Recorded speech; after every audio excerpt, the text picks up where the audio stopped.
নির্বাচন কবে, এটা কি সংস্কারের আগে নাকি পরে নাকি মাঝামাঝি কোনো সময়? একজন লেখক তিনি একটা গল্প লিখুক, প্রবন্ধ লিখুক বা একটা কবিতা লিখুক, আমি ধরে নিচ্ছি যদি সেটা এই বিষয়ের বাইরে হয় তা তো আমার আলোচনার বিষয় নয়। আমি চাইবো যে সেই লেখক বা সেই যা লিখবেন সেটা একটা গণতান্ত্রিক রাষ্ট্র নির্মাণের কাজ করে। এবং এখানে সংস্কৃতিটা খুব ইম্পর্টেন্ট। কেন আমি মনে করি আপনারা সবাই এটা খেয়াল করেছেন যে আমাদের যতগুলো কমিশন হয়েছে সেই কমিশনের সংস্কৃতি কমিশন নাই। মানে যেমন ধরেন আমি বলছি যে রাজনৈতিক দলগুলোর জন্য কোনো সংস্কারের এজেন্ডা নেই। বিএনপি কোনো সংস্কার তার দলের জন্য করবে কিনা এটা নির্ভর করছে বিএনপির উপর। আমি আমার দলের কোনো সংস্কার করব কিনা সেটা আমার ইচ্ছার উপরে। আমরা কি বলেছিলাম যখন আন্দোলন করছি, লোকে বলছে আমাদেরকে একটা করে লাভটা কি, এ চলে যাবে বি আসবে, তাই তো, তাতে আমাদের তো কোনো কিছু বদলাবে না। আমরা তখন বলতাম না, আমরা কেবল সরকার পরিবর্তনের রাজনীতি করছি না, আমরা আন্দোলন করছি একই সঙ্গে সমাজ বা রাষ্ট্রটাও বদলে দিতে। তার মানে এখন যেহেতু ফ্যাসিবাদ পরাজিত হয়েছে, আপনার রাজনীতির মূল ফোকাসটা হচ্ছে এই সমাজ পরিবর্তন করা।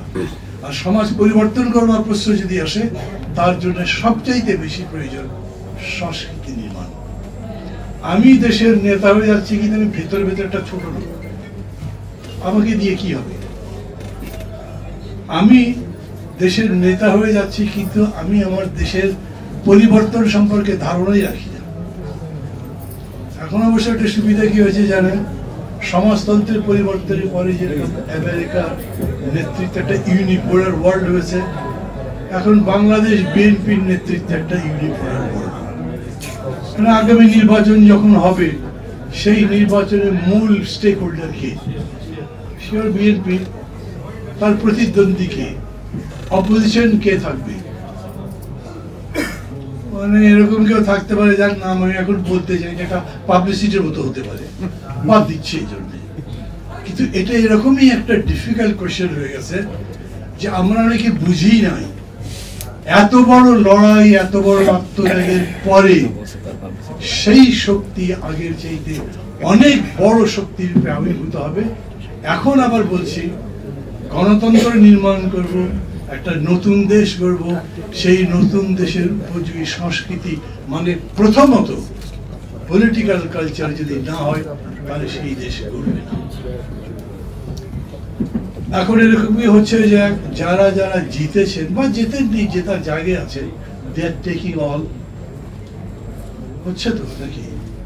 কথা তো হচ্ছে। যে জায়গায় আওয়ামী লীগ ছেড়ে চলে গেছে সেই জায়গায় কারা যাচ্ছে? কেউ তো যাচ্ছে। এই যাওয়াটাকে কিভাবে ব্যাখ্যা করছেন?